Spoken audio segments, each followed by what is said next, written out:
Hebrew పత్రిక 11వ అధ్యాయానికి మనం వెళ్దాం. కొన్ని వచనాలు మనం మార్చి చదువుకుందాం.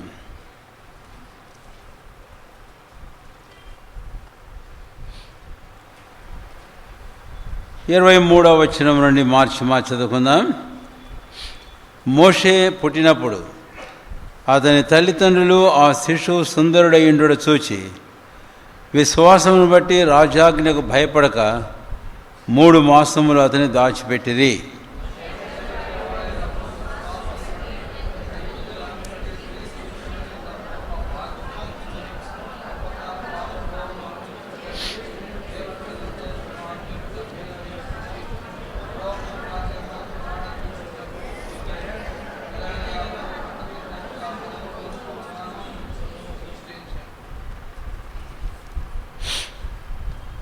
ఇరవై 7వ వచనం, విశ్వాసమును బట్టి అతడు అదృశ్యుడైన వారిని చూచుతున్నట్టు స్థిరబుద్ధి గలవాడై రాజాగ్రహమునకు భయపడక ఐగుప్తును విడిచిపోయెను.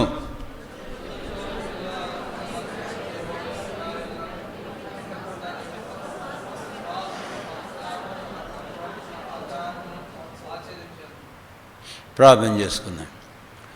ప్రియమైన మా తండ్రి, ఇంతవరకు మిమ్మల్ని ఆరాధించడానికి మాకు ఆధారమైన దేవుడో మీకెంతో వందనములు చెల్లిస్తున్నాం.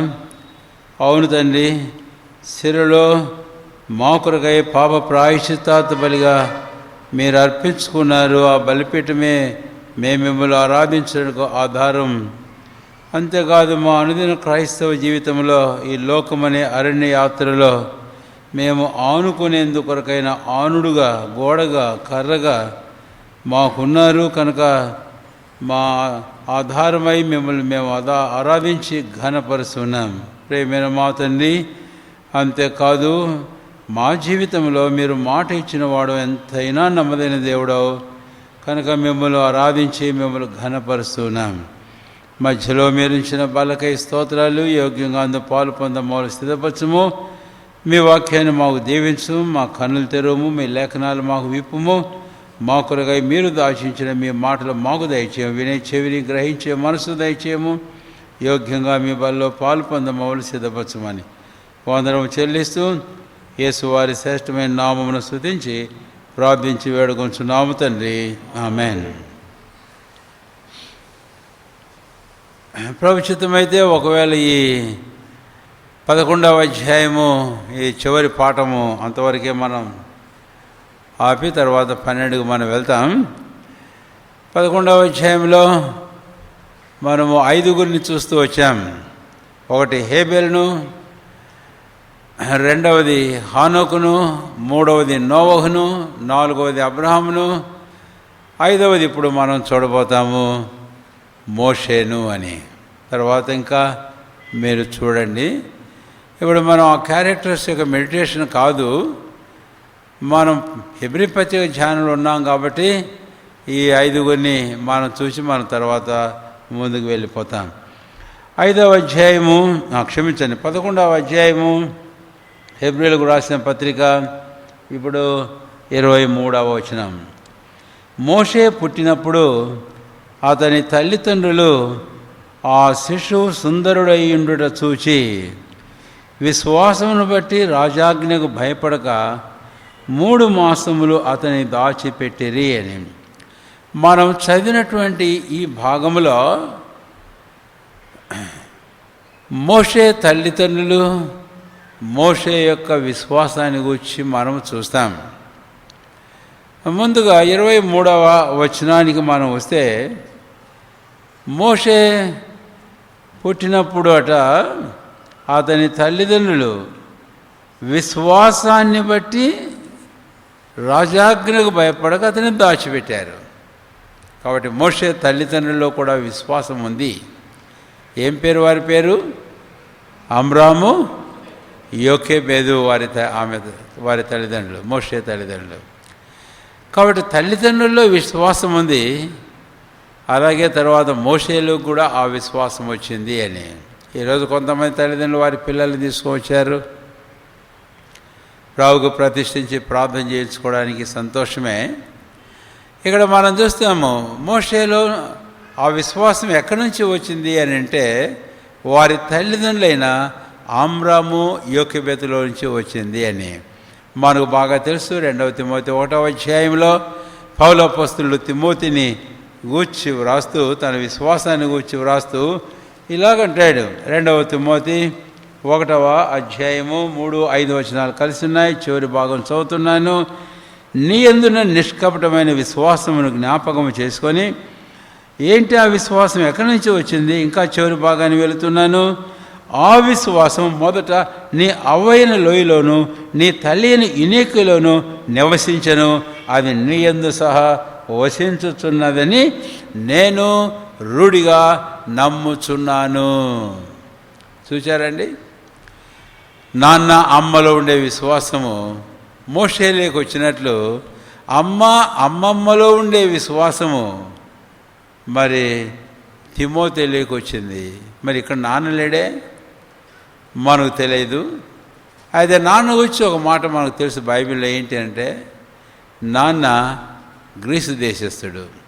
వాడు మరి మారుమూసు పొందాడో లేదో మనకు తెలియదు, కానీ భార్యలో ఉండే విశ్వాసం తనలోకి వచ్చిందో లేదో తెలియదు, కానీ మనం చెప్పలేము ఆ విషయాన్ని గురించి. కాబట్టి అమ్మమ్మను గురించి వ్రాస్తూ వారిలో ఉన్న విశ్వాసం నీ యందు సహా వసిస్తూ ఉంది అని చెప్పడం మనం చూస్తాం. సరే, ఇప్పుడు అమ్రాము యోకెబెతుల యొక్క విశ్వాసం, వారి విశ్వాసాన్ని ఛాలెంజ్ చేసేటటువంటి ఒక సంగతి ఇక్కడ మనం చదివాం. 23వ వచనం, రాజాజ్ఞకు భయపడక. So the command of the king challenging the faith of Abram and Jochebed. అబ్రాము యోకెబెతుల యొక్క విశ్వాసాన్ని సవాల్ చేస్తుంది. ఏంటి సవాల్ చేస్తుంది? రాజాజ్ఞ సవాలు చేస్తుంది అని. ఇలాగా కూడా చెప్పాలి. మళ్ళీ ఏంటి రాజాజ్ఞ అనే విషయాన్ని చెబుదాం. ముందు చెప్పాడు, కాన్పు పీటల మీద పుట్టినప్పుడు ఆ మంత్రసాలతో చెప్పారు, మగపిల్లైతే చంపేసేయండి అని. వీలు కావడంలే. తర్వాత వాళ్ళేమో కుదరదయ్యా, వాళ్ళు చాలా తెలియగలవాళ్ళు అని చెప్తే, సరే తర్వాత పుట్టిన తర్వాత అయినా వాళ్ళని ఏం చేయండి అని అంటే వాళ్ళని నదిలో పారవేసేసేయండి అని అన్నారు. కానీ అది కూడా సాధ్యం కాలే, దేవునికి స్తోత్రం కదా. కనుక ఇప్పుడు ఇది రాజాజ్ఞ. రాజాజ్ఞ ఇశ్రాయేలీల మగపిల్లలందరినీ నాశనం చేయడమే రాజు యొక్క ఆజ్ఞ అని. అయితే ఇప్పుడు ఇలాంటి ఆజ్ఞ బయలుదేరగా ఈ అమ్రాము యోకెబెతులు ఇశ్రాయేలీలు, వారికి దేవుడు ఒక సంతానాన్ని ఇస్తే ఇప్పుడు విశ్వాసాన్ని బట్టి మోషేను దాచిపెట్టారు. అందుకే నేను ఇప్పుడు ఇట్లా చెబుతున్నా. ఇందాకనేమో రాజాజ్ఞ వారి విశ్వాసాన్ని సవాల్ చేసింది. అయితే ఇప్పుడు అమ్రాము యోకెబెతుల విశ్వాసం రాజాజ్ఞను సవాల్ చేస్తుంది.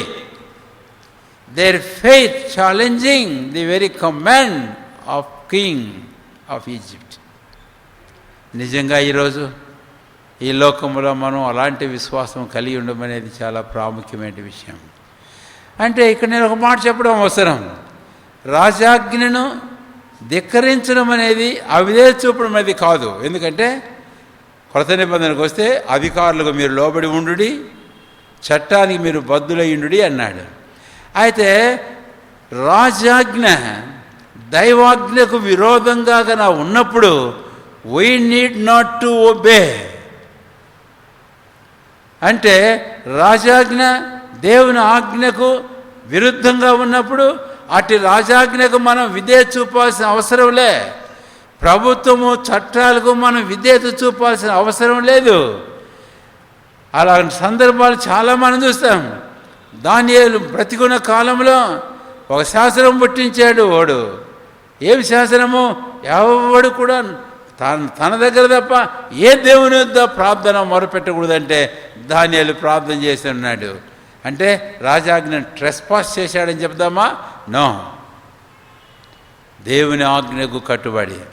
కాబట్టి అమ్రాము యోకెబెతులు దేవునికి దేవుని ఆజ్ఞకు భయపడినటువంటి వారే విశ్వాసం ద్వారా రాజాజ్ఞను సవాల్ చేస్తున్నారు. చేసి దేవుడు తమకు అనుగ్రహించిన బిడ్డను వారు 3 నెలలు దాచిపెట్టారు. 3 నెలల తర్వాత ఏమైందో సరే సింపుల్గా నేను ఒక చిన్న తలంపై చెప్పి ముందుకు పోతాను. ఎందుకని దాచిపెట్టారు? There is purpose behind in hiding, keeping safe this child Moses. ఈ బిడ్డ మోషేను భద్రంగా సురక్షితంగా దాచి ఉంచేందుకు ఒక కారణం ఉంది. దాన్ని బట్టి వారు చేశారు. అందుకనే వారి విశ్వాసం ఇంకొక యాంగిల్లో కూడా అక్కడ మనకు కనపడుతూ ఉంది అని. ఏమిటది? 23వ వచనం. అతని తల్లిదండ్రులు ఆ శిశువు సుందరుడయ్యుండుట చూచి, ఆ శిశువు ఎలాగున్నాడంటండి? సుందరంగా ఉన్నాడట. తెలుగులో సుందరంగా ఉన్నాడు అనే మాటను మనం చూస్తాం, కానీ కింగ్ జేమ్స్ వర్షన్లో ఒక పదం వాడాడు. అయితే ఇంకా కొన్ని పదాలు ఉన్నాయి, అవన్నీ ఇప్పుడు నేను చెప్పలేను. కానీ కింగ్ జేమ్స్ వర్షన్లో వాడిన పదం ఏం పదం అంటే, they saw that child is the proper child. ఏమన్నదండి? Proper child. ప్రాపర్ చైల్డ్ అంట. Proper child. ఈ ప్రాపర్ చైల్డ్ అని అనడంలో పెద్ద మీనింగ్ ఉంది వెనకాల. ప్రాపర్ చైల్డ్ ఏం మీనింగ్ ఉందండి వెనకాల అని అంటే, ఈ అబ్రాము యొకెబెదులకు తెలుసు దేవుడు అబ్రాముతో, ఇస్సాకుతో, యాకోబులతో సెలవిచ్చిన మాట.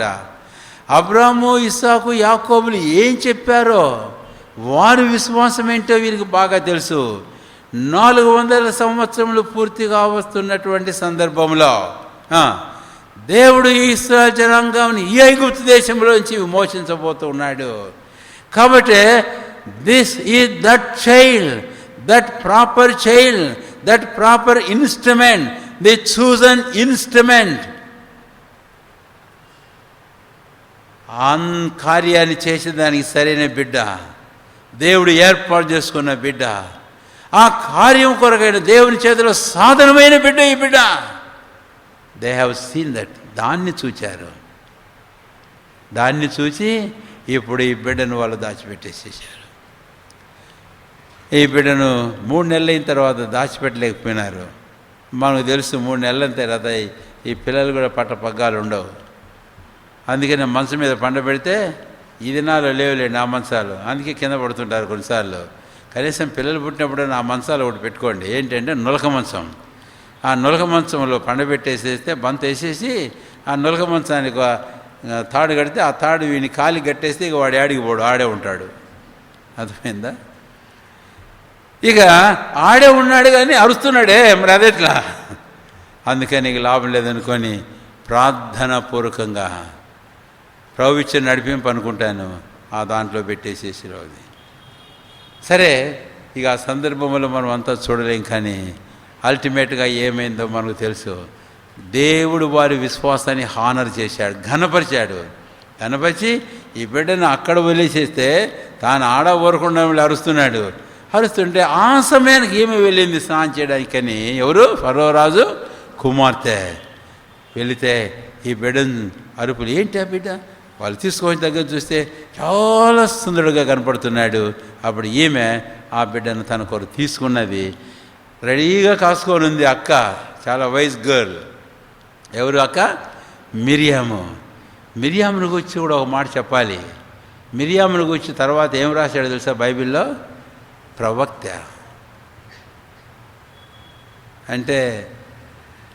అంటే మిరియాము కూడా అసలు ఒకవేళ ఈ సంగతి అర్థమైనట్టుంది.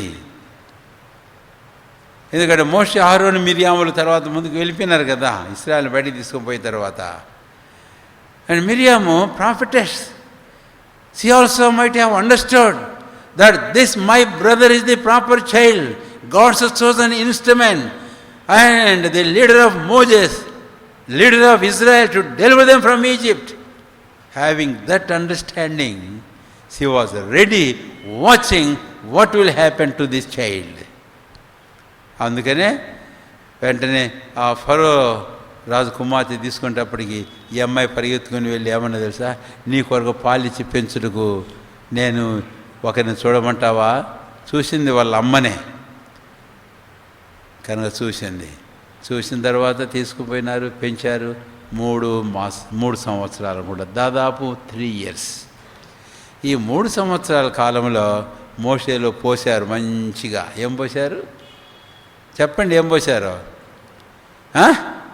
వారిలో ఉండే విశ్వాసం, అమ్రాము యోకెబెదిలో ఉండే విశ్వాసాన్ని ఈ బాబులో పోసేశారు 3 సంవత్సరాలు. మీ పిల్లలు ఏం పోస్తున్నారు? పాలు పోస్తుంటారు, శరణం పెడుతుంటారు, ఇంకది పెడుతుంటారు, ఇంకేది పెడుతుంటారు, ఇంకేదో పోస్తుంటారు. లోకము, దాని సంబంధమైన జ్ఞానము, ఇతరత్ర అవి కాదు పోయాల్సింది. 3 సంవత్సరాల పిల్లలకి ఏందన్నా అంత నేర్పించాలంటారా?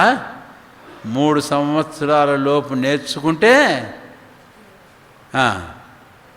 అది ఇంక కొన్ని దశాబ్దాలు వాళ్ళలో ఉంటుంది. గుర్తుపెట్టుకోండి, ఆ మాట చెబుతున్నా. ఈరోజు చాలామంది తల్లిదండ్రులు వారి డ్యూటీ విషయంలో, తమ పిల్లల విషయంలో తప్పిపోయినారు. అందుకనే వారిని గురించి ఒక మాట అంటే బాగుంటుందేమో. They are very unfaithful towards their children. O parents, you are very much unfaithful towards your children because you have not don't nurture them in the fear, in the teaching, in the faith of the Lord Jesus Christ. So take care. These 3 years are most important years in the life of children.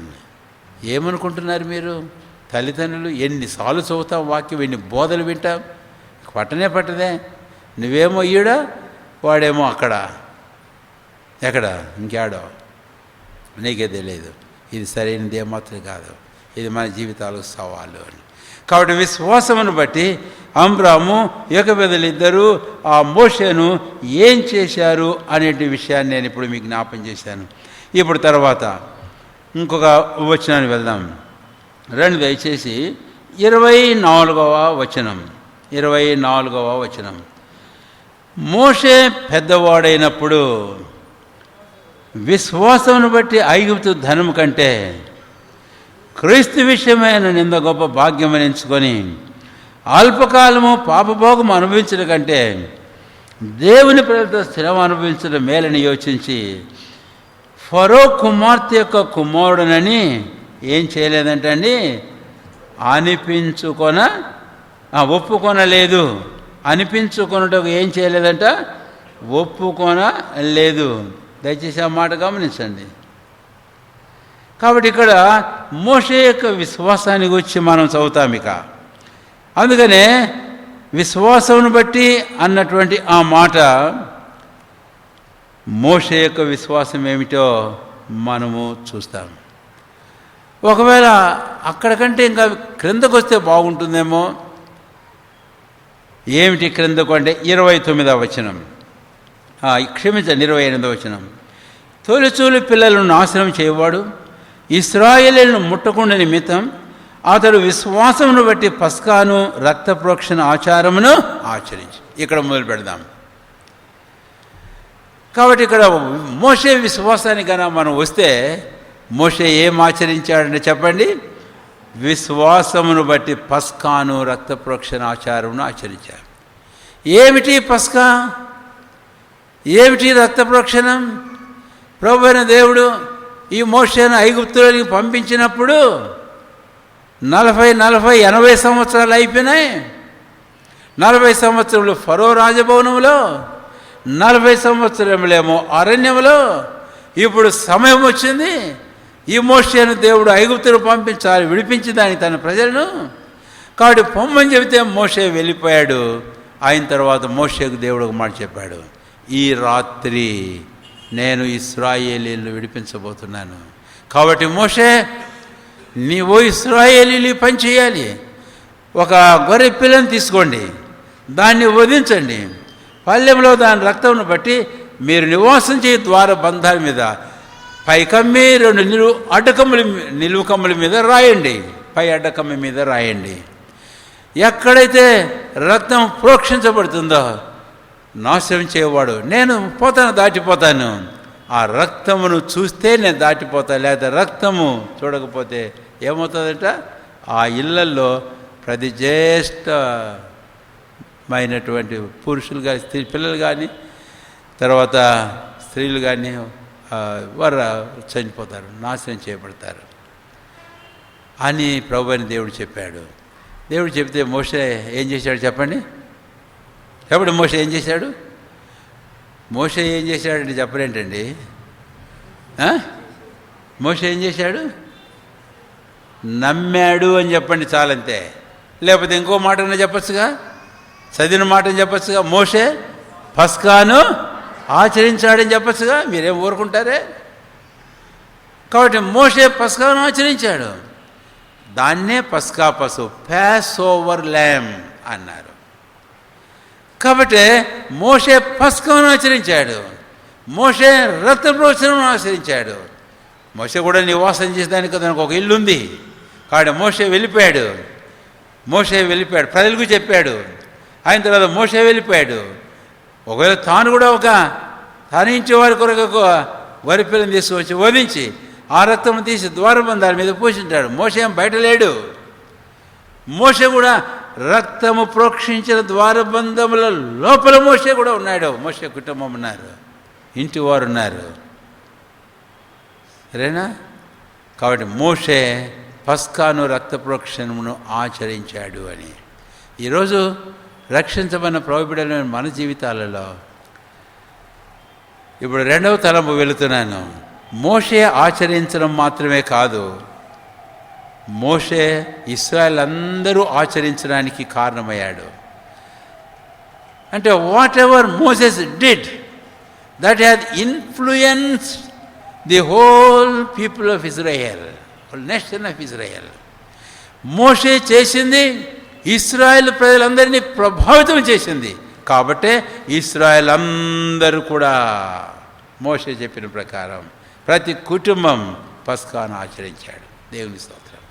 ఇప్పుడు రెండవ తలంపు ముగించి ముందుకు పోకముందు నేను మాటలు పడుతున్నా. ఇక్కడ ఉండే ప్రతి ఒక్కరిని ఒక మాట అడుగుతున్నాను. నీవు పస్కాను ఆచరించావా ముందు? అదేంటి నన్ను ఇప్పుడు మళ్ళీ పస్కాను ఆచరించమంటావు? తర్వాత నీ కుటుంబం ఆచరించిందా పస్కాను? అంటే నేనే కాకుండా మళ్ళీ నా ఇంట్లో వాళ్ళందరూనా? అవును, ఇశ్రాయేల్ ప్రజలందరూ, ఇంకా అనేకులు ఆచరించాలి. నీవు ఆచరించింది వారి జీవితాల మీద ప్రభావితం చూపితే వారు ఆచరిస్తారు. అదేంటి ఇప్పుడు మళ్ళీ పస్కాను ఆచరించడం, గొర్రెపిల్లని తీసుకుని వధించాలనా? కాదు. కొరింథీయులకు రాసిన మొదటి పత్రిక 5వ అధ్యాయము మనం గమనించినట్లయితే 8వ వచనం, 7-8 వచనాలు నేను క్లుప్తంగానే మాట్లాడుతున్నాను. మీరు బైబిల్ తీసే లోపల నేను చెప్పేస్తున్నాను అన్నమాట. క్రీస్తు అను మన పస్కా పశువు మన కొరకు ఏమైందంటండి? వధింపబడెను. కాబట్టి నాడు వారు ఆచరించిన పస్కా పశువు ప్రభువైన యేసు క్రీస్తు వారు. యోహాను సువార్త 1:29, ఇదిగో లోక పాపను మోసుకొని పోతున్న దేవుని గొర్రెపిల్ల. రెండవది, వారు నాడు వధించిన ఆ గొర్రెపిల్ల పస్కా పశువు. ప్రకటన గ్రంథం 5వ అధ్యాయము 9వ వచనం ప్రకారం, నీవు వధింపబడిన వాడువై నీవు నీ రక్తం ఇచ్చి ప్రజలను ఆయా దేశములు జాతులు మోసలు మాట్లాడు వారిని కొని మా దేవునికి వారిని ఒక ప్రజగా నీవు చేశావు. రెండవది, క్రీస్తు వధించబడ్డాడు. ప్రకటన 5:6, వధించబడిన గొర్రె పిల్ల అనే మాటను మనం చూస్తాం. అది మన ప్రభువైన యేసుక్రీస్తు వారే. అంతేకాదు, ఆ వధించబడిన గొర్రె పిల్ల 5వ అధ్యాయం ప్రకటన 6వ వచనంలో నిలిచి ఉండుట నేను చూచితిని. ఇది ఏం చూపిస్తుందండి? మన ప్రభువైన యేసుక్రీస్తు వారి దేవుని చేత ఏర్పరచబడిన విమోచకుడు, దైవ మానవుడు మన ప్రభువైన యేసుక్రీస్తు వారు మనందరి కొరయిస్తుల్లో తన ప్రాణాన్ని బలిగా అర్పించాడు. మూడవది, మన ప్రభువైన యేసుక్రీస్తు వారు తన యందు విశ్వాసం ఉంచే వారందరినీ వారి పాపం నుంచి వారు విమోచించి వారిని నీతిగా తెచ్చి వారిని మరణములో నుంచి జీవమును దాటింపజేసేందుకు కొరకాయ ఆయన మరణమును నిరర్ధకం చేసి మరణం యొక్క బలంకల అపవాదిని నాశనం చేసి జీవమును అక్షయతను పునరుత్థానం వల్ల వెలుగులోనికి తీసుకొచ్చాడు. ఇది మన ప్రభువైన క్రీస్తు. అందుకని ఒక మాట అడుగుతున్నాను, నీవు ఆ పస్కా పశువు యొక్క రక్త ప్రోక్షణ కిందకు వచ్చావా? హెబ్రీ 12వ అధ్యాయం 24వ వచనం, ఇప్పుడైతే మనము సియోను కొండకును ఇంకా చాలా సంగతులు ఉన్నాయి, చివరి భాగానికి నేను వస్తున్నాను. మరి శ్రేష్టముగా పలుకు, హేబెలు కంటే మరి శ్రేష్టముగా పలుకు ప్రోక్ష రక్తమునకుడు మీరు వచ్చి ఉన్నారు. దేవుని స్తోత్రం. ఇక్కడ వచ్చారు చాలామంది. దేవుని స్తోత్రం మిమ్మల్ని అందరినీ బట్టి. మీ జీవితంలో ఒక దినం ఉంది, మీరు వచ్చారు. ప్రభువైన క్రీస్తు ఆయన రక్త ప్రోక్షణ కిందకి విశ్వాసంతో క్రీస్తులందరూ విశ్వాసంలోనికి వచ్చారు. దేవుని స్తోత్రం. ఇక్కడ ఇంకా ఎవరైతే రాని వారు ఉన్నారో వారితో మాట్లాడుతున్నాను. నువ్వు క్రైస్తవుడో క్రైస్తవేతడో, నువ్వు వెనుక చరిత్ర లేదో, నువ్వు ఆచరించే ఆచారాలు ఏంటో, ఇవన్నీ అసలు లెక్కలోనే నువ్వు గుర్తుపెట్టుకో. నువ్వు అనుకుంటున్నావేమో. కాబట్టి ఈ రక్త ప్రోక్షణ కిందికి నువ్వు రా. ఈ క్రీస్తులందరి విశ్వాసంలోనికి నువ్వు రా. నీ జీవితంలో ఈ కార్యం జరిగితే, ఆ కార్యం నీ జీవితంలో కార్యసాధకమైతే, your life will influence all the members of your family. And also even God will use you to influence the people who come around you. నీ చుట్టూ వచ్చే ప్రజలందరి జీవితాలు కూడా ప్రభావితం చేసేటట్టు దేవుడు నిన్ను వాడుకుంటాడు. కాబట్టి ఇదే రెండవ తలం. మోషే విశ్వాసాన్ని బట్టి చేశాడు ఆ పని. ఇప్పుడు ఆ విశ్వాసాన్ని వచ్చి ఒక మాట చెప్పాలి. మోషే విశ్వాసాన్ని బట్టి చేశాడు కాబట్టి మోషే ఇంటి వారు కాపాడబడ్డారు. ఆ మోషే ద్వారా దేవుని మాటలు ఎవరైతే విన్ని విశ్వాసం ఉంచారో అలాంటి వారందరి గృహాలు కాపాడబడ్డాయి. దేవునికి స్తోత్రం. అయితే ఎవడైనా విశ్వాసం ఉంచకుండా, ఒకవేళ ఐగుప్తుడని కాదు, ఇశ్రాయేలీల్లో కూడా ఎవడైనా ఆ ప్రకారము చేయకుండా ఉంటే వాడు విశ్వాసం ఉంచలేదని అర్థం. విశ్వాసం ఉంచలేని వారందరూ నశించిపోయారు. కనుకనే జాగ్రత్త. బైబిల్లో 1 యోహాను 5వ అధ్యాయం 11-12 ఉంది. విశ్వాసము కుమారుని విశ్వాసం వాడే నిత్యజీవం కలవాడు. అదే విశ్వాసం లేని వాడికి జీవమే లేదు, వాడికి ఇక మరణమే. 3వ తలంపుకు వద్దాం రండి దయచేసి. హెబ్రీ పత్రిక 11వ అధ్యాయం. హెబ్రీ పత్రిక 11వ అధ్యాయము. ఇప్పుడు 27వ వచనం. 27వ వచనం. విశ్వాసాన్ని బట్టి అతడు అదృష్టుడైన వారిని చూచుతున్నట్లు స్థిరబుద్ధి కలవాడై రాజాగ్రహమునకు భయపడక ఐగుప్తును విడిచిపోయెను. కనుక ఇక్కడ మళ్ళీ మోషే ఐగుప్తును విడిచిపోయినాడట. మనకు విడిచిపోయిన సందర్భం మనకు తెలుసు కదండి. ఎక్కడ తన ప్రజలను చూడడానికి అని వెళ్ళిపోయాడు కానీ అయితే తర్వాత ఇబ్బందులు వచ్చినాయి, ఐగుప్తును పారిపోయినాడు. అయితే ఇప్పటికి దాదాపు మోషే వయసులో 40 సంవత్సరాలు. ఎప్పుడు ఐగుప్తును విడిచిపోయేటప్పటికి. తర్వాత నేను మళ్ళీ ఇంకోదాం, మోషే మరలా ఐగుప్తుకు వచ్చేటప్పటికి ఎన్ని సంవత్సరాలు? 40 సంవత్సరాలు, దాదాపు 80 సంవత్సరాలు. అయితే ఈ 80 సంవత్సరాలు వచ్చి నేను ఒక మాట వాడుతున్నాను, అదే 3వ తలంపు. ఇప్పుడు ఏమిటి ఆ మాట? 24వ వచనం, 11:24. మోషే పెద్దవాడైనప్పుడు. మోషే ఏమైనాడంటే చెప్పండి, దేవునికి స్తోత్రం. కాబట్టి ఇప్పుడు 3వ తలంపు విశ్వాసమే మన జీవితాల్లో ఏంటంటే, మోషే ఇప్పుడు పెద్దవాడయ్యాడు. నీవు నేను రక్షించబడమే చాలదు, మన జీవితాలను మన జీవితం ఇతర జీవితాలు ప్రభావితం చేయడం మాత్రమే కాదు. అయితే మనము పెద్దవారము కావాలి అంటే ఏంటి దాని అర్థము? వాస్తవంగా కొత్తగా జన్మించినప్పుడు శిశువులు, పాలు త్రాగవలసిన వారు, వయసు వచ్చిన వారు కాదు. హెబ్రీ పత్రిక 5వ అధ్యాయము 12వ వచనం. అయితే మనం ఎవరం కావాలంటాడు? కొరింథీయులకు రాసిన మొదటి పత్రిక 14వ అధ్యాయం 20వ వచనం. కొరింథీయులకు రాసిన మొదటి పత్రిక 14వ అధ్యాయము 20వ వచనం. 1 కొరింథీ 14:20. దయచేసి గమనించండి. సహోదరులారా, మీరు బుద్ధి విషయమై పసిపిల్లలు కాక దుష్టత్వ విషయమై శిష్యులుగా ఉన్నది. బుద్ధి విషయమై ఎవరై ఉన్నది? మోషే పెద్దవాడైనప్పుడు బుద్ధి విషయమై పెద్దవారలు కండి అని అన్నాడు. బుద్ధి విషయమై పెద్దవారులు కండి అంటే ఇది ఆత్మీయమైన ఎదుగుదల అని నేను మీకు జ్ఞాపం చేస్తున్నాను. మోషే 3 సంవత్సరాలు దాదాపుగా అమ్మా నాన్న దగ్గర ఉన్నాడు. అయితే ఆ 3 సంవత్సరాలలో దేవుడు వారి హృదయాల్లో తల్లిదండ్రుల మోషే హృదయంలో కుమ్మరించబడిన విషయం. అయితే తర్వాత దాదాపు 37 సంవత్సరాలు ఫరో రాజభవనంలో ఉన్నాడు. 40 సంవత్సరాలు ఎదుగుతూనే ఉన్నాడు. ఏమైతే అమ్మా నాన్న నేర్పించారో చెప్పారో వాటన్నిటిని గురించి ధ్యానం చేసుకుంటూనే ఉండి ఉంటాడు. నిజమే, ఒకవైపు ఏమో మోషే ఐగుప్తు సకల విద్యలందు ప్రావీణ్యతను సంపాదించుకుంటూనే, మరొక వైపు ఏమో ఈ మోషే మహోన్నతిని విద్యను అభ్యసిస్తూ ఉన్నాడు. ఉందా బైబిల్ ఆ మాట కూడా? మహోన్నతిని విద్య ఉంది కనుక మహోన్నతుని విద్య. ఓ దేవుని ప్రజలారా, ఈరోజు ఆ మహోన్నతైన ప్రభువైన యేసుక్రీస్తు వారి యొక్క స్కూల్లో చదవాలి, ఆయన విద్యను అభ్యసించాలి, ఆయన గురించిన జ్ఞానంలో మనం పెరగాలి. క్రొత్త నిబంధనలో గొప్ప దైవజనుడు, పాత నిబంధనలో మోషే వంటి వాడు, క్రొత్త నిబంధనలో పౌలు ఫిలిప్పీ పత్రిక 3వ అధ్యాయంలో ఏమన్నాడు? క్రీస్తు యేసును గూర్చిన అతి శ్రేష్టమైన జ్ఞానం నిమిత్తం. చూసారా, నేను క్రీస్తును ఎరగాలి, ఆయన మరణమును ఎరగాల, ఆయన శ్రమలను ఎరగాల, ఆయన పునరుత్థానం యొక్క బలం ఏంటంటే ఎరగాలి. I may know Christ and know the sufferings of Christ, know the death of Christ what it is, and know even what the power of the resurrection of Christ Jesus. వారికి రక్షణ పొంది బాప్తిసం పొందారని బైబిల్ పట్టుకొని ఆదివారం వచ్చి పోతా ఉండకు. అర్థమైందా?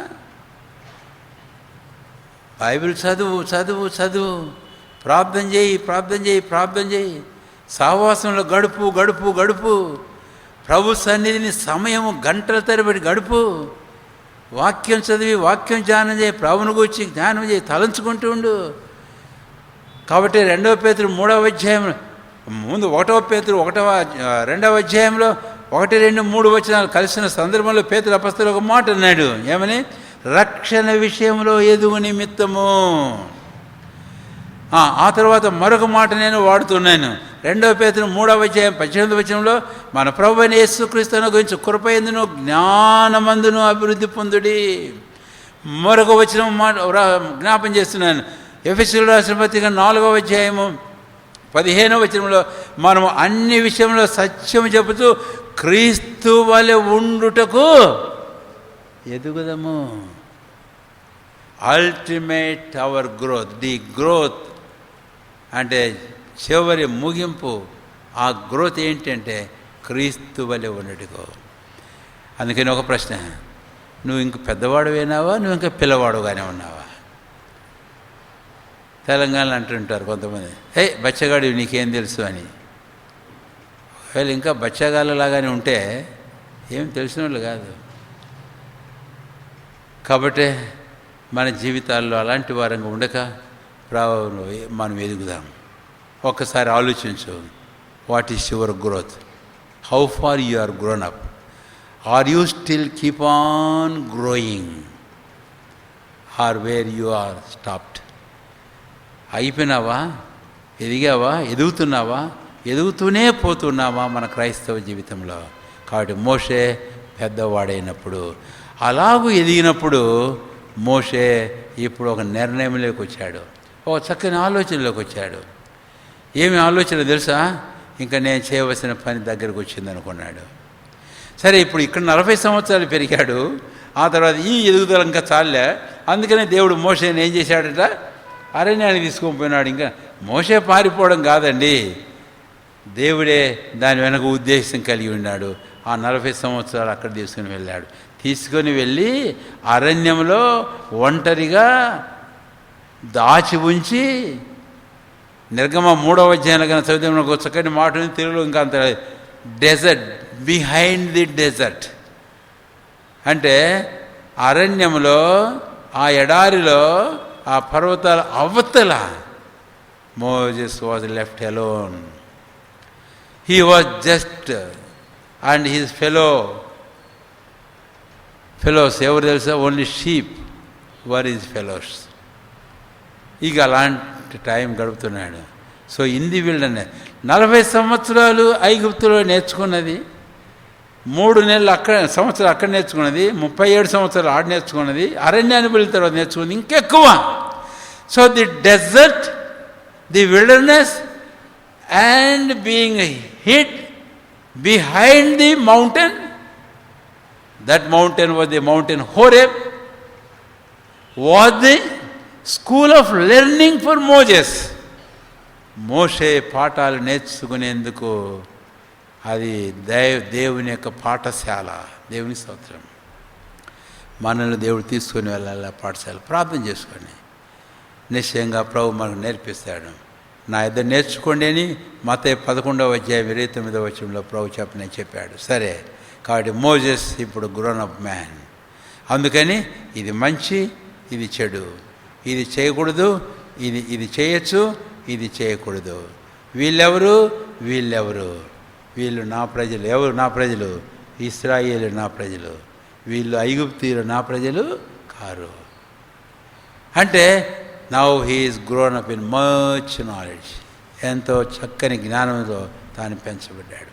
కాబట్టి ఒకసారి ఈ తలంపును మన జీవితాలకు అన్వయించుకుందాం. 4వ తలంపు మనం వెళ్దాం. రండి దయచేసి 4వ తలంపుకు మనం వెళితే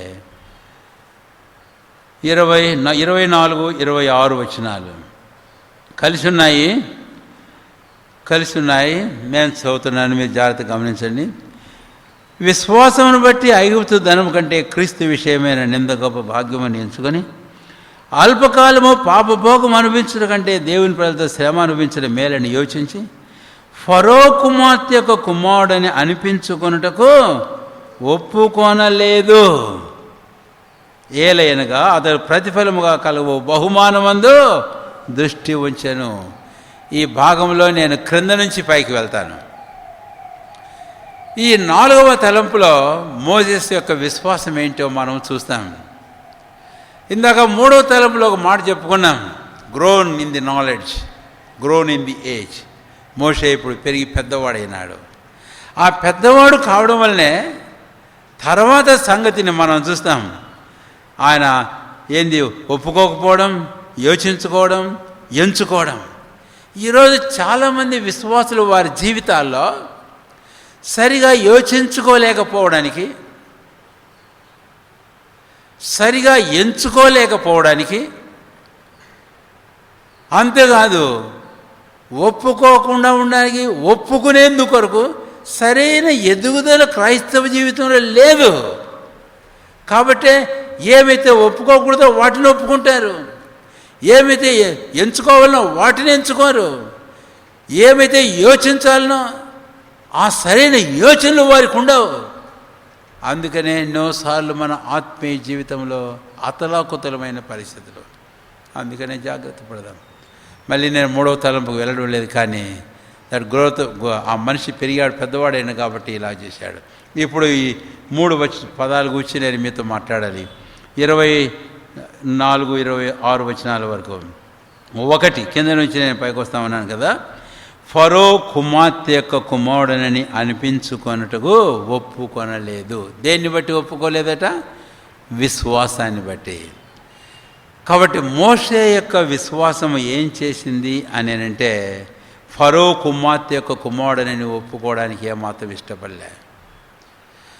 కాబట్టి మోజెస్ ఫెయిత్ను గురించి ఇక్కడ మాట్లాడితే తన విశ్వాసము రిజెక్ట్ చేస్తుంది, తృణీకరిస్తుంది, వద్దునకంటుంది.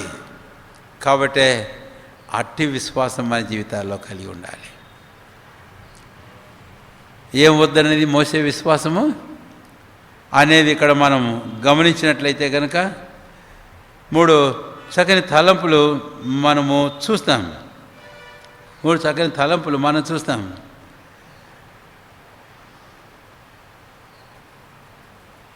ఒకవేళ 3 తలంపులు ఒకే మాటలో తలంపులు చెప్పి ముగించేస్తే బాగుంటుందేమో. ఏంటివి అని అంటే, ఫరో కుమార్తె యొక్క కుమారుడనని అనిపించుకోవడానికి ఒప్పుకోలే. తర్వాత దేవుని సుఖభోగములు, అల్పకాల పాపభోగములు అనుభవించుకోవడానికి ఒప్పుకోలే. వినండి, మూడవది ఐగుప్తు ధనము కంటే. కాబట్టి మోషే యొక్క విశ్వాసం ఏం చేసింది అని అంటే, ఫరో కుమార్తె యొక్క కుమారుడని అనిపించుకోవడానికి తృణీకరించింది. మోషే యొక్క విశ్వాసం ఏమి చేసింది అని అంటే, ఏం చేసింది అంటే, అల్పకాలం పాపభోగములు అనుభవించడం మంచిది కాదనిపించింది. తర్వాత మోషే యొక్క విశ్వాసం ఏం చేసింది అని అంటే, ఐగుప్తు ధనము కేవలం పనికి మాలింది అని అన్నది. ఏం విశ్వాసం! ఈరోజు అలాంటి విశ్వాసం మనం కలిగి ఉందాం గాక అని. ఇప్పుడు వీటన్నిటి గురించి నేను 3 పదాలు ఇలాగ చెప్తాను. ఫరో కుమార్తె యొక్క కుమారుడు అంటే ఏమిటి? నేను ఎవరో తెలుసా? ఆడబోయి టోల్ గేట్ దగ్గర నేను మినిస్టర్ కొడుకు ఎత్తుడు అని అంటే వాడు ఎత్తాడా? ఇక ఆడ పెద్ద కొట్లాట. మనకు తెలుసు కదా, చదివాము ఇంత ఉందా నార్త్లో కూడా. వాడు టోల్ గేట్ దగ్గర పోయి వాడు ఎత్తపోతే ఢీ కొట్టాడు. ఎవడనుకున్నా నేను మినిస్టర్ కొడుకున్నాను ఆడట. మినిస్టర్ కొడుకు అంటే ఏంటి? పవర్. మోషేకు అలాంటి పవర్ ఉంది ఇప్పుడు. ఎవరైనా మోషే? ఫరో కుమార్తె యొక్క కుమారుడు. కాబట్టి ది పవర్ ఈజిప్ట్ గివ్స్, ఐగుప్తు ఫరో ఇల్లు ఇస్తున్న పవర్ మోషేకి ఇక్కడ ఉంది. అయితే Moses faith refuses the power that Egypt gives. ఐగుప్తు ఇచ్చే ఆ పవర్ను నాకు వద్దు అని మోసే విశ్వాసం తృణీకరిస్తుంది. దేవుని స్తోత్రం. రెండవ మాట చెబుతున్నాను. చాలాసార్లు పవర్ వద్దని అనుకో, మనమైతే ఏం చేస్తాం? ఎంతసేపటికి ఏం కావాలనుకుంటాం? ఏదో ఒక పవర్ నాకు కూడా ఉంటే బాగుంటుంది, నాకు పవర్ ఉండాలి, పవర్ కొరతా ఉంటాం. అప్పుడు రెండవ మాటకు వస్తే కనుక, అల్పకాలము పాపభోగములు అనుభవించుట, పాపభోగాలు. కాబట్టి మోషే విశ్వాసం ఏమంటుంది అంటే, ఈ పాపభోగాలన్నీ అల్పకాలం విషయం. చాలాసార్లు మనకు అర్థం కాదు. రక్షణ పొందుతాం, విశ్వాసం అనుకుంటాం, కానీ ఇంకా భోగాలు మనం అనుభవించడానికి కొన్నిసార్లు మొగ్గు చూపుతుంటాం. భోగాలు అనే మాట మీరు వేరుగా అనుకుంటారేమో, కానీ అయితే పౌలప్పొస్తలుడు తిమోతికి వ్రాస్తూ 6వ అధ్యాయము 17వ వచనంలో ఒక మాట అన్నాడండి. ఆ మాట చూపించడం మంచిది. 1 తిమోతి 6వ అధ్యాయం 17వ వచనం. ఇహమందు ధనవంతులైన వారు గర్విష్ఠులు కాక అస్థిరమైన ధనమందు నమ్మకం ఉంచగా సుఖముగా అనుభవించుటకును సమస్తమును మనకు ధారాళముగా దయచేయు దేవునిందే నమ్మికించుడని.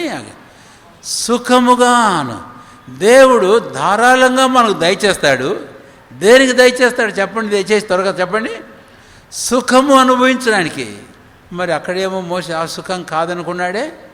తేడా మీకు అర్థమైందా? ఇక్కడ సుఖముగా అనుభవించుడు దేవుడు ధారాళంగా దయచేసేవి.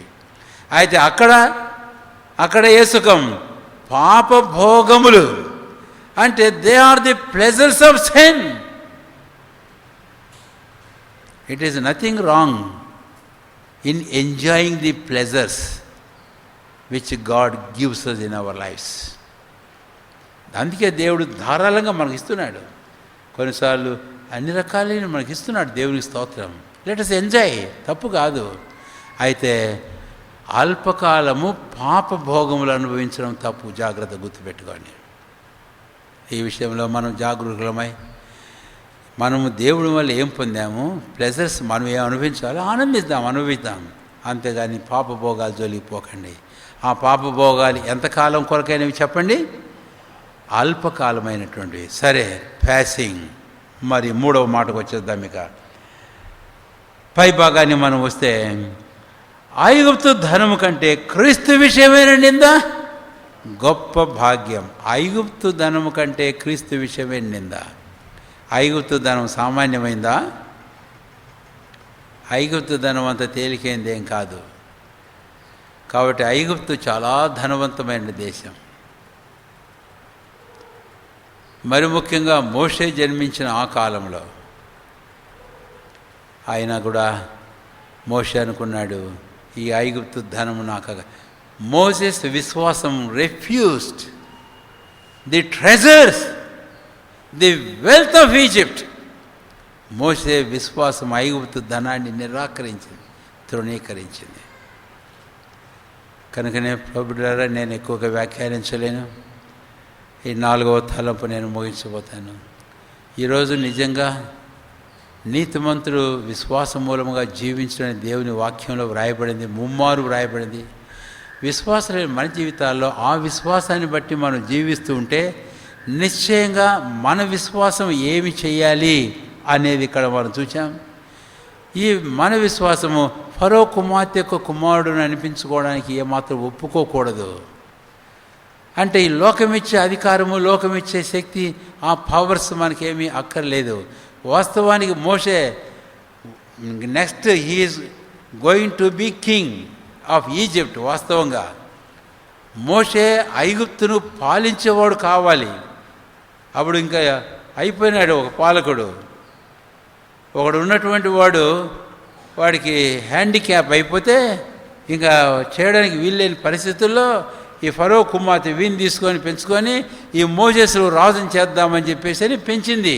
The very purpose of this pharaoh's daughter in nurturing and growing this boy Moses is Moses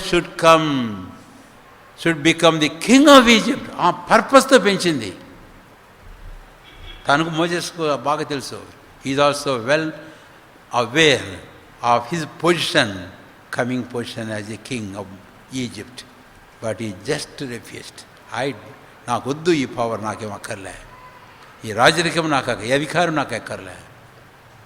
కాబట్టి నేను ఫరో కుమార్తెకు కుమారుడిని అనిపించుకొనుటకు ఏమాత్రం తాను ఏం చేయలేదంటే చెప్పండి, ఒప్పుకోలేదు అని. తర్వాత రెండవది మనం చూస్తాం, ఇందాక దేవుని ప్రజలతో అనుభవించిన మూలం.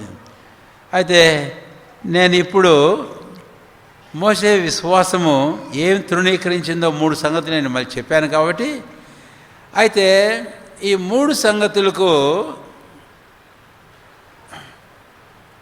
మోసే విశ్వాసం ఒకవైపు తృణీకరిస్తూనే వీటిని మరొక వైపు ఏం చేసింది అనే విషయాన్ని నేను జ్ఞాపం చేస్తాను. మరొక వైపు ఏం చేసిందో చూడండి దయచేసి. 26వ వచనం చివరి భాగం కింద నుంచి వద్దాం. మళ్ళీ అనిపించుకుంటూ ఒప్పుకొనలేదు, ఏలైనగా అతడు ప్రతిఫలముగా కలుగు బహుమానమందు దృష్టి. కాబట్టి మోసెస్ విశ్వాసం ప్రతిఫలముగా కలుగు బహుమానాన్ని చూస్తుంది. అది విశ్వాసం. The faith of Moses beholding the reward cometh from heaven. అవును, శిష్యులేమో అంతా వదిలిపెట్టి మేము నిన్ను వెంబడిస్తున్నాం కదా, నువ్వు మాకు ఏమిస్తావు చెప్పు అని అంటే వాళ్ళు అనుకున్నారు ఈ లోకంలోని సింహాసనం ఇస్తారని యేసయ్య. అయితే ఇచ్చాడు సింహాసనం? కాదు, రాబో లోకంలో అన్నాడు. కాబట్టి దాని మీద మోసే దృష్టి ఉంచాడు. ఆయన ఫెయిత్ చూస్తుంది. రెండవది అంటే బహుమానం ప్రతిఫలం కలుగబో బహుమానం చూస్తుంది. రెండవది దేవుని ప్రజలతో శ్రమ అనుభవించడం మేలు.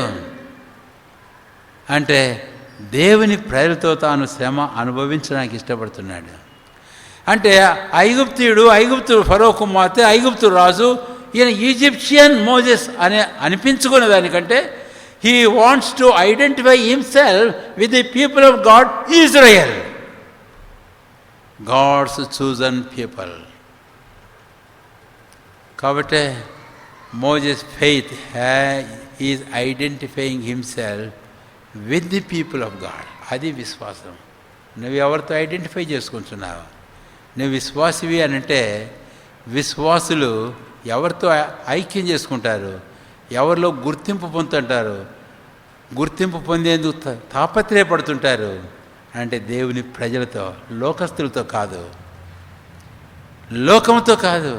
చాలాసార్లు లోకస్తులతో నేను ఆ మాట వాడొచ్చో కాదో కానీ కొన్నిసార్లు విశ్వాసులు ఎంతవరకు వస్తారంటే నలుగురిలో నారాయణలే, కానీ ఏమంత దౌర్భాగ్యమైన స్థితికి దిగజారుతున్నావు? లోకంతో, లోకస్తులతో, అవిశ్వాసులతో నీవు ఐడెంటిఫై చేసుకుంటావా?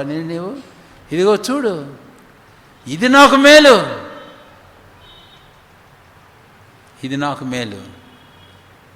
కాబట్టి ఇంక నేను ఆ విషయాల గురించి ఇంకా చూద్దాం తర్వాత ప్రవచితమైతే.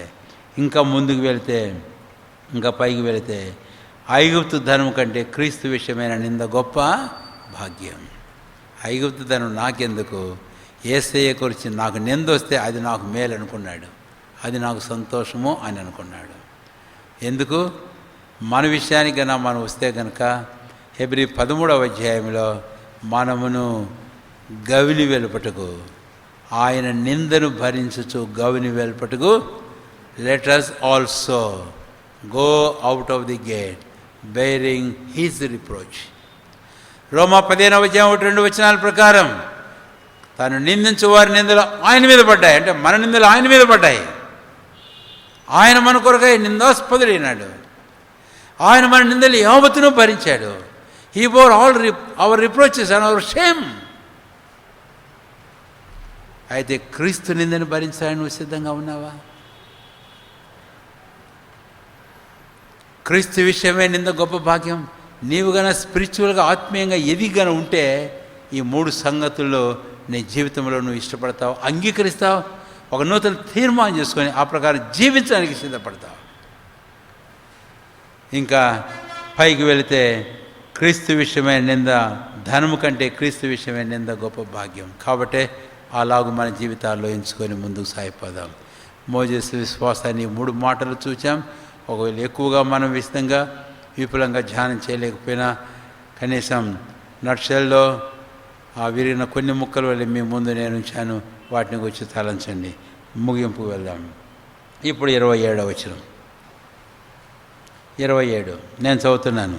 విశ్వాసమును బట్టి అతడు అదృశ్యుడైన వారిని చూచుచున్నట్టు స్థిరబుద్ధి గలవాడై రాజాగ్రహమునకు భయపడక ఐగుప్తును విడిచిపోయెను.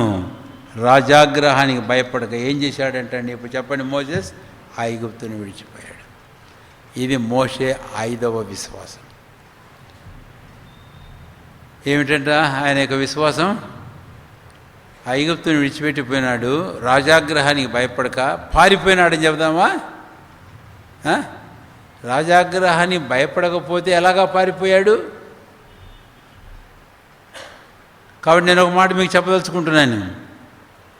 మోషే ఐగుప్తుని విడిచిపెట్టిపోవడం రాజాగ్రహానికి భయపడి కాదు. మరి దేనికి భయపడి? ఫరో రాజుకు భయపడి ఐగుప్తుని విడిచిపెట్టిపోయినటువంటి పిరికివాడు కాడు మోసెస్. అయితే మోషే ఎందుకు పారిపోయినాడు ఐగుప్తుని విడిచిపెట్టి అని అంటే తన దేవునికి భయపడి పారిపోయినాడు ఐగుప్తు నుంచి. దేవునికి భయపడ్డాడు. కాబట్టి మోషే జీవితంలో it is not Egypt or the Pharaoh, the king of Egypt who is playing this role, but the God is playing a great role. Moses understood that. మోషే అది అర్థం చేసుకున్నాడు. నా జీవితంలో ఫరో ఐగుప్తు కాదు, దేవుడు ఆయన ఏం ప్లే చేస్తున్నాడో అది అర్థం చేసుకున్నాడు. కాబట్టి మోషే దేవునికి భయపడి ఐగుప్తును విడిచిపెట్టి తాను పారిపోయాడు. పారిపోయినప్పుడు మోషే ఒకటే స్థిర బుద్ధి కలవాడే అన్న మాట దయచేసి గమనించండి. కాబట్టి మోజెస్ ఫెయిత్ను వచ్చి ఇప్పుడు నేను ఒక్క మాట జ్ఞాపం చేస్తే యాకోబు పత్రిక 1వ అధ్యాయం 5వ వచనం, Moses was not wavering in his faith. His faith never wavered. ఎప్పుడు అటు ఇటు గాలికి కొట్టుకొని పోయినట్టుగా లేదు. He was very strong, firm in his faith in all situations of his life. తన జీవితంలో అన్ని పరిస్థితుల్లో కూడా మోషే విశ్వాసంలో స్థిరంగా ఉన్నాడు. కాబట్టి స్థిర బుద్ధి. నేను మళ్ళీ ఆరాధనలో జ్ఞాపం చేశాను అనుకుంటున్నమాట. యెషయా గ్రంథం 26వ అధ్యాయం 6వ వచనం, స్థిర మనస్సు గలవారు నీ మీద ఆనుకొందురు, అట్టి వారిని నీవు పూర్ణ శాంతి గలవానిగా కాపాడదు. చివరిలో ఒక మాట ఉంది. చివరిలో ఏం మాట ఉంది? ఏలయనగా అతడు నీ యందు. ఒక వ్యక్తి జీవితంలో తన విశ్వాసము తనలో స్థిరబుద్ధిని కలగజేస్తుంది. ఎప్పుడైతే ఆ విశ్వాసం కలిగి ఆ స్థిరబుద్ధి కలిగినాడో ఆ వ్యక్తి స్థిరంగా ప్రభు మీద ఆనుకుంటాడు. So Moses faith made him to lean on God. జీవితంలో ఇలాంటి పరిస్థితులు అన్నిటిలో కూడా తన విశ్వాసం స్థిరమైన బుద్ధినిచ్చి ప్రభు అయిన దేవుని మీదనే ఆనుకొని దేవుని కార్యాలు, ఆయన ప్రణాళికలు, ఆయన ఉద్దేశాలు, ఆయన పర్పసెస్ ఏంటో వాటన్నిటి మీద మోషే తన మనస్సును నిలకడగా ఉంచినట్లుగా చేసింది. అందుకనే దాని ఫలితంగానే 80 సంవత్సరాల తర్వాత ఆ హోరే పర్వతం మీద మందను కాసుకుంటుండగా దేవుడు హోరే పొదలో ప్రత్యక్షమై నేను నిన్ను పంపిస్తానంటే చిన్నపాటి సాకులు చెప్పాడు, కానీ అయితే ప్రిపేర్ అయ్యి వచ్చాడు. And he led the people of Israel from Egypt according to the will and plan and purpose of God. So Moses has become an instrument in fulfilling the plans and purposes of God for his nation, Israelites. దేవుని జనమైన ఇశ్రాయేలు జనాంగం కొరకైన దేవుని ప్రణాళికలు, ఉద్దేశాలను నెరవేర్చే సాధనమైపోయినాడు. ఈరోజు విశ్వాసం మనం కలిగి ఉంటే స్థిరమైన బుద్ధి మనం కలిగి ఉండాలి. స్థిరమైన బుద్ధి కలిగి ఉంటే ప్రభు మీద ఆనుకో. ఆయన ఏర్పాట్లలో, ఆయన పర్పసెస్లో, ఆయన ప్లాన్స్లో నీ జీవితంలో నిలకడగా నిలిచి ఉండే, కానీ అటు ఇటు తొలగకు. ప్రార్థన చేసుకుందాం.